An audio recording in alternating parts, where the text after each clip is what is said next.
네, 오늘 본문의 말씀은 어제 이 민수기 34장 전반부에서 가나안 땅의 경계, 가나안 땅의 이 동서남북 사방 팔방의 국경지대가 어디인지를 말씀을 해주시고 이제 각 지파에게 그 땅을 할당하는 분배 과정을 감독할 수 있는 지도자들을 임명하라고 명령하시고 그 지도자들을 선출하고 임명하시는 이 장면이 오늘 본문에 기록이 되어 있습니다. 수요일부터 시작해서 지명만 나오고 사람 이름만 나오고 할렐루야. 참 큐티하기 어려운 본문 중에 하나이죠. 차라리 다음 주부터 시작되는 시편 본문이 훨씬 쉬울지도 모르겠습니다. 왜냐하면 지명에 대한 이해도 없고 그렇다고 히브리어를 우리가 잘 아는 게 아니기 때문에 사람 이름이 가지고 있는 뜻이 정확히 무엇인지도 모르기 때문에 도대체 이 말씀을 어떻게 묵상해야 되고 또 어떻게 이 말씀을 가지고 우리 삶 속에 적용해야 될지 사실 쉽지는 않지만 그럼에도 불구하고 오늘의 이 말씀이 우리에게 주시는 놀라운 은혜가 있는 줄 믿습니다.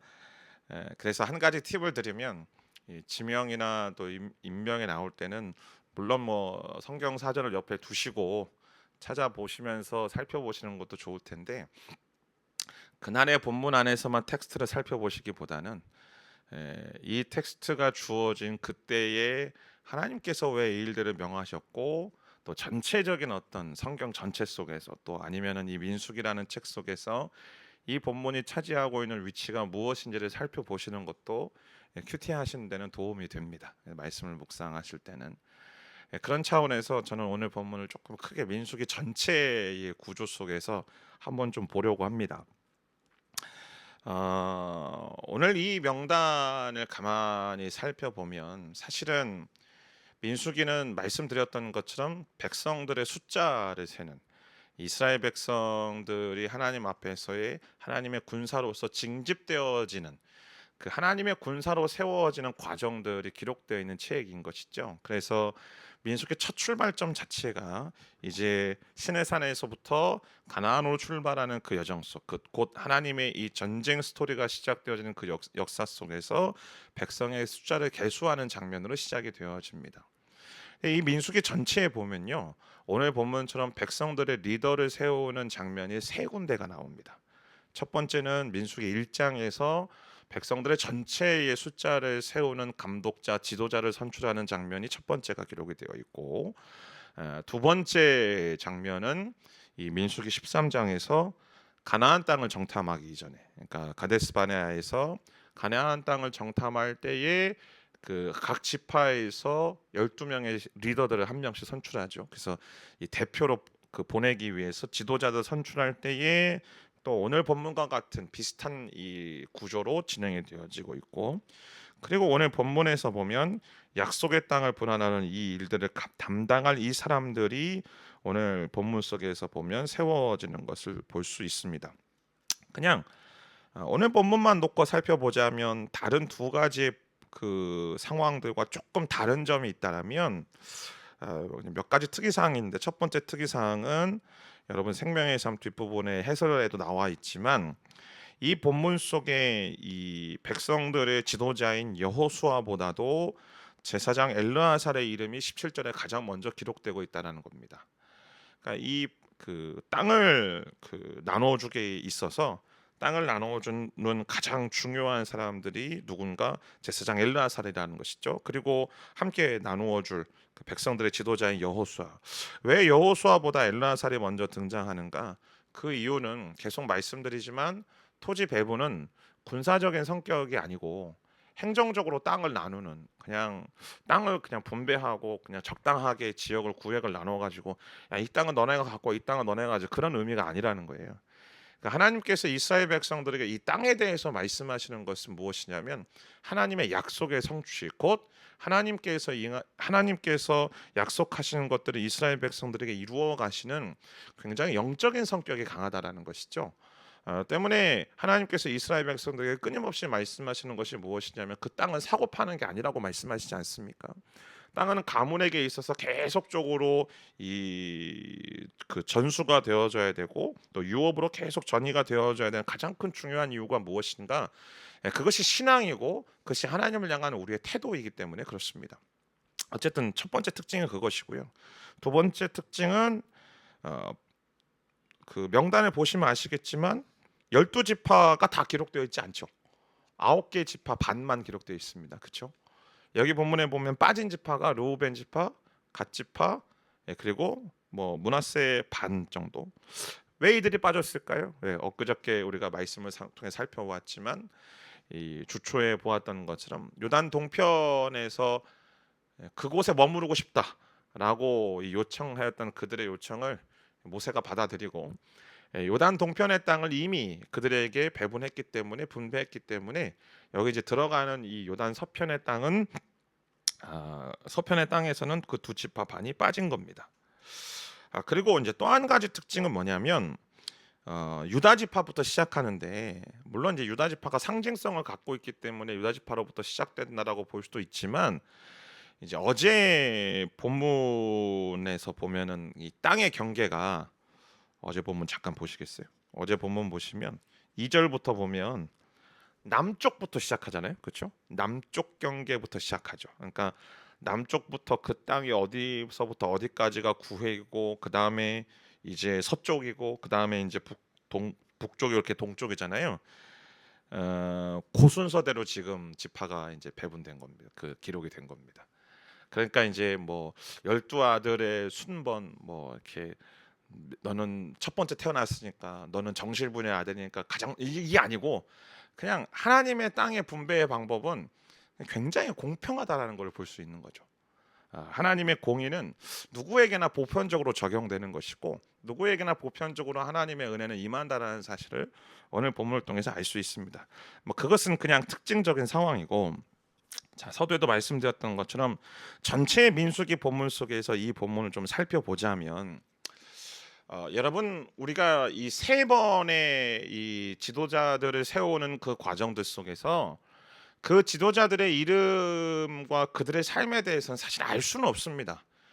여호수아와 갈렙 외에는 사실은 뭐 어떤 사람이 어떤 인생을 살았고 그 사람이 어떤 특징을 가지고 있는지에 대해서는 전혀 우리가 모르죠. 그러나 이 세 번의 지도자를 선출하는 그 이야기는 전체의 이 이스라엘 백성의 광야 생활들 속에서 굉장히 중요한 역할들을 담당하고 있죠. 첫 번째는 1장에서의 지도자들이 선출되어지는 과정은 하나님의 군대로 세워지는 이스라엘 백성들을 파악하고 그 약속의 땅을 향해서 나아가는 이스라엘을 이끌어가는 소위 말하는 진정한 리더들입니다. 리더십들이죠. 지도자들을 이야기를 하고 있습니다. 그렇지만 13장에서의 12명을 보면 그들은 분명 이스라엘을 대표로 해서 가나안 땅으로 들여보냅니다. 근데 우리가 다 알고 있는 것처럼 여호수아와 갈렙만을 제외하고 나머지 10명의 사람들이 오히려 이스라엘 백성들에게 그들의 불평과 하나님을 향한 반역으로 이끌어가는 주동자로 전락하고 말았음을 우리는 살펴보고 있죠. 때문에 그 결과로 인하여서 나타나게 된 현상은 출애굽 1세대가 다 광야에서 죽어버린 겁니다. 그러니까 오늘 본문에 나오는 이 12명의 지도자들은요. 여호수아와 갈렙 말고는 전부 다 출애굽 2세대들인 거죠. 광야에서 태어난 사람들. 그리고 난 다음에 오늘 본문에 나오는 것은 사람들은 말씀드렸던 것처럼 출애굽 제2세대 곧 새로운 이스라엘, 새로운 세대를 말하고 있습니다. 근데 그 새로운 세대들이 하나님으로부터 하나님의 약속이 성취되어지는 그 땅을 갖게 하는 데에 쓰임 받는 일꾼들로 세워지고 있다라는 것이죠. 그러니까 하나님의 하신 약속이 말씀드렸던 것처럼 공정하게 공평하게 이루어진 일들에 부름받은 사람들이라는 사실을 우리는 오늘 본문을 통해서 확인하게 되어집니다. 즉 이들로 인하여서 하나님께서 약속하신 땅이 굉장히 공정하고도 공평하게 사람들에게 분배되어지는 것이죠. 여러분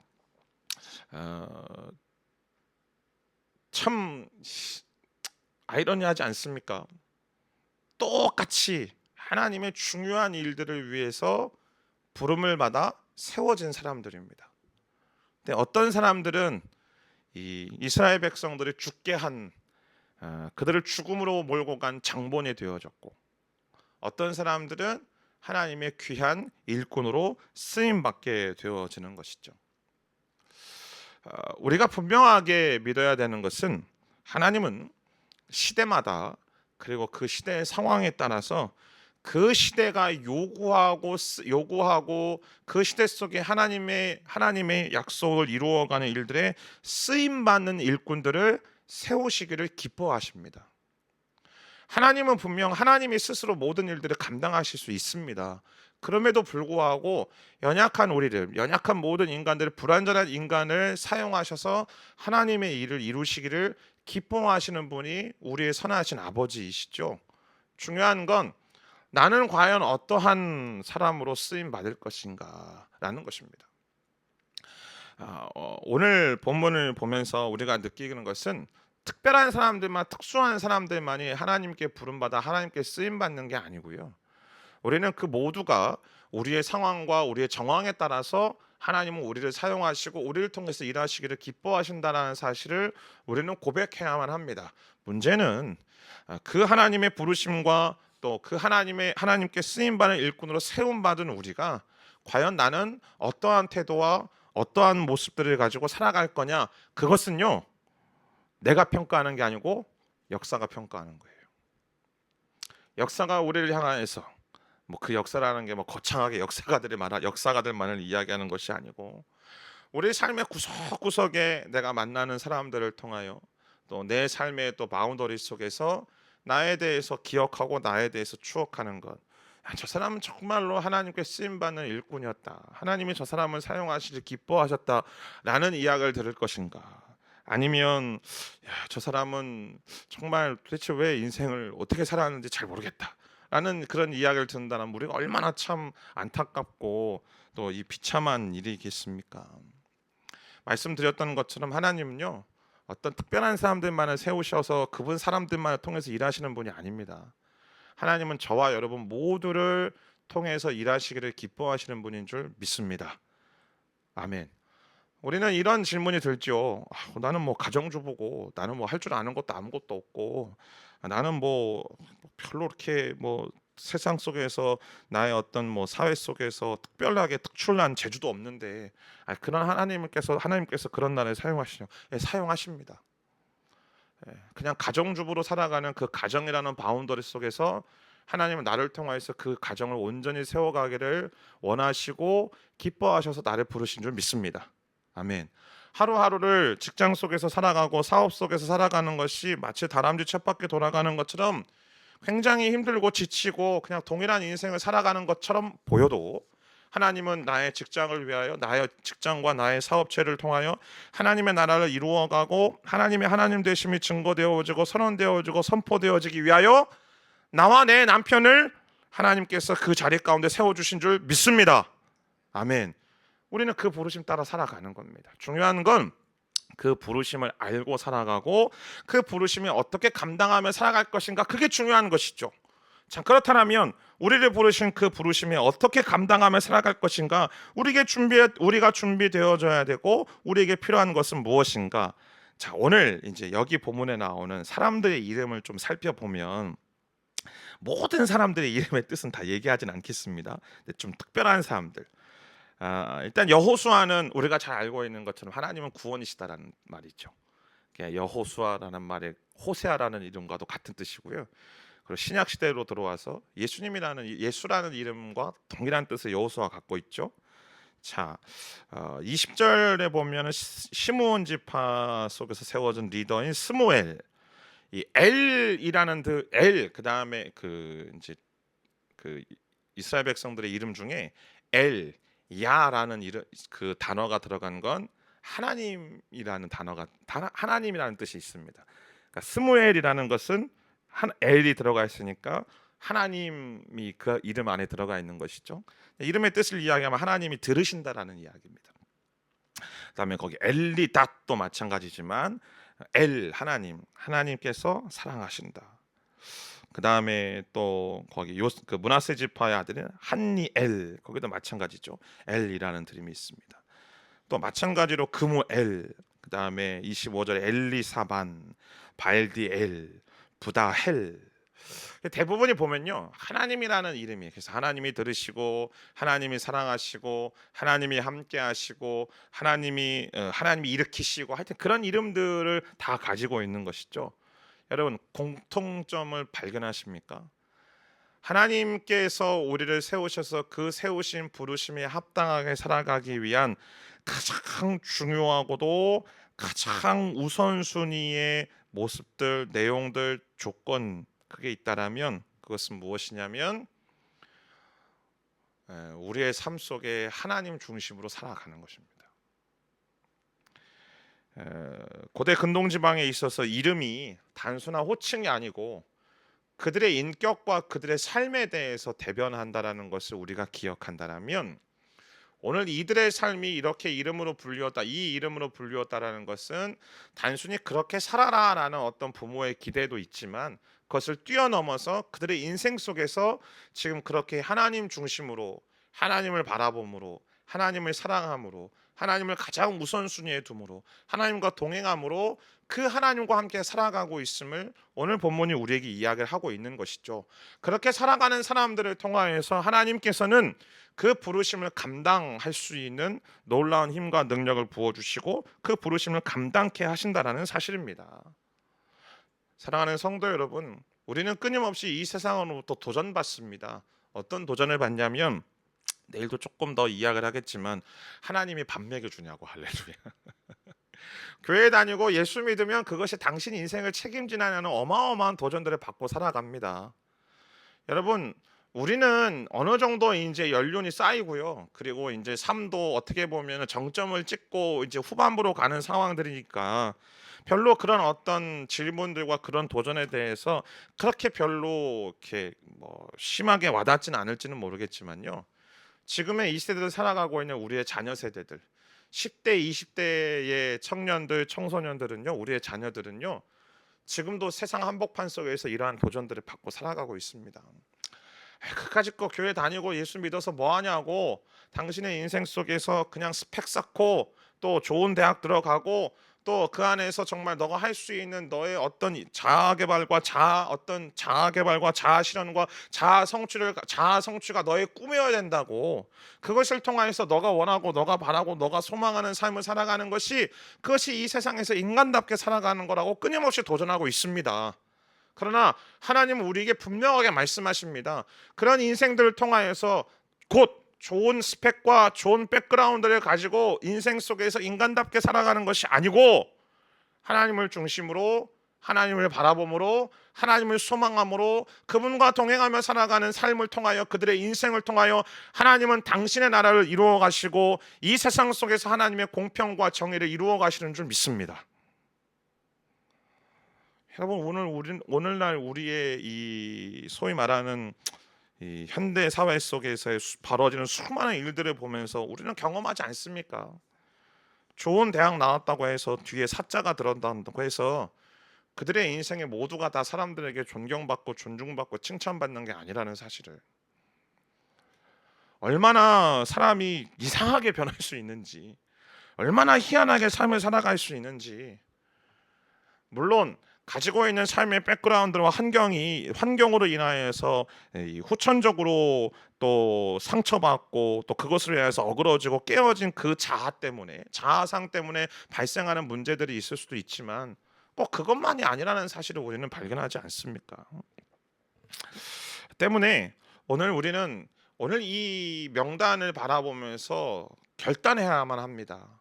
첫 번째 우리가 결단해야 될 것은 하나님, 나도 이렇게 사용해 주십시오. 저는 그런 꿈이 우리에게 있었으면 좋겠습니다.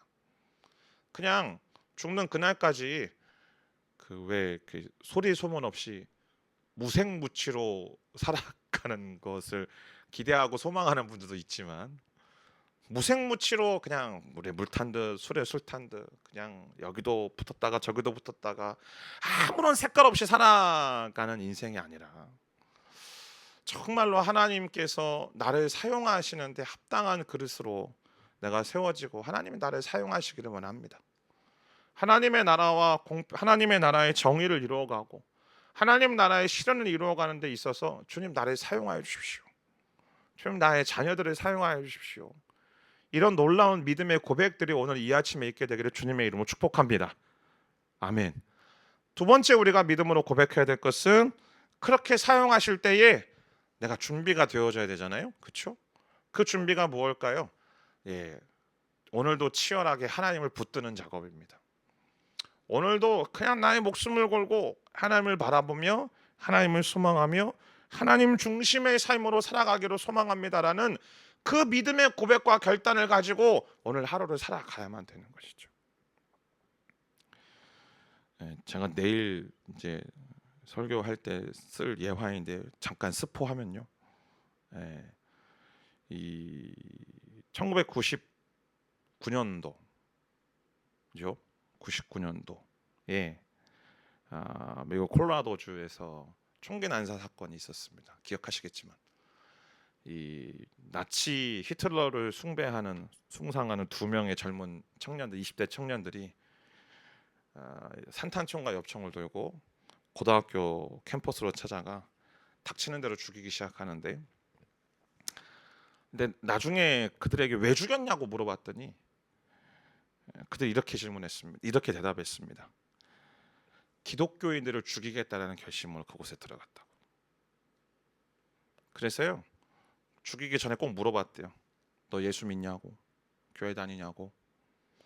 예수 안 믿는다고 얘기하면 다리만 쏘고, 예수를 믿는다고 얘기하면 머리에 쐈대요. 그래서 죽은 대부분의 모든 사람들이 다 기독교인이었다는 거죠.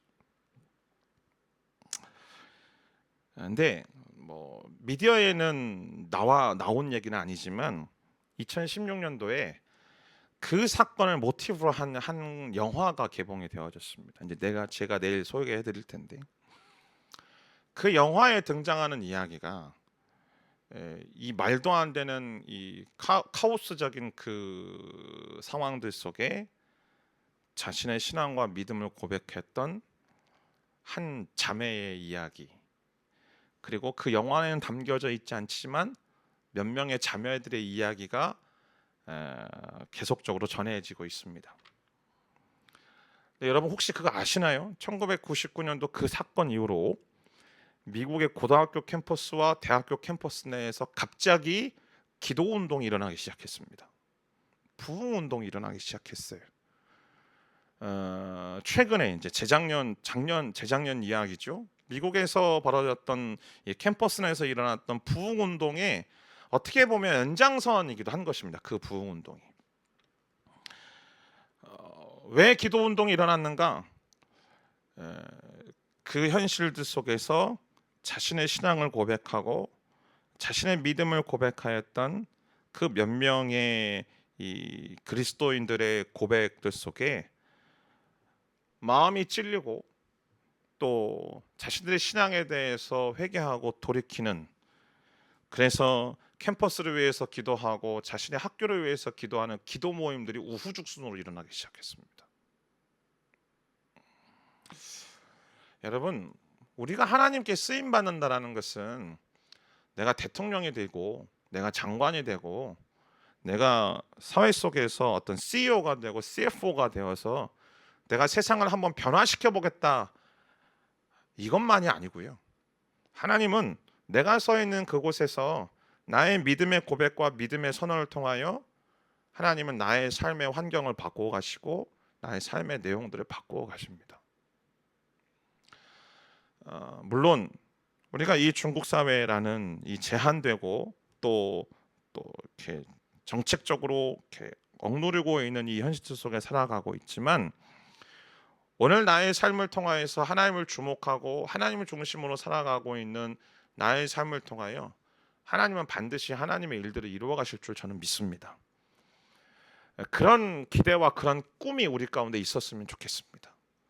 우리의 자녀들을 향한 우리의 기도도 마찬가지입니다. 하나님, 우리의 자녀들이 자신들이 원하는 대학 들어가게 해주십시오. 자기들이 원하는 직장 들어가게 해주십시오. 자신들이 원하는 꿈을 이루어가게 해주십시오. 그것도 중요합니다. 근데 정말로 중요한 건 하나님, 이 아이들을 통하여 이 자녀들을 통하여서 하나님이 드러나고 하나님의 일하심이 이 땅 가운데 온전히 일어나고 성취되어지는 놀라운 일 가운데 하나님 나의 자녀들 그렇게 사용하여 주십시오. 여러분, 그렇게 기도한다고 해서 우리의 자녀를 다 목사로 선교사로 하나님 부르시는 거 아니에요. 그게 아니지만 그럼에도 불구하고 부모인 우리가 우리 자녀들을 위해서 그렇게 기도할 때에 그 자녀들이 하나님 앞에서 하나님 중심으로 살아가는 그들의 인생을 통하여 하나님은 우리의 자녀를 통해서 놀라운 하나님의 역사들과 하나님의 일하심을 오늘이 우리가 살아가고 있는 이 역사 속에서 이루어 가실 줄 믿습니다. 그런 믿음의 기대와 고백을 가지고 오늘 하루를 살아내시는 저와 여러분의 인생 되어지기를 주님의 이름으로 축복합니다. 기도하겠습니다.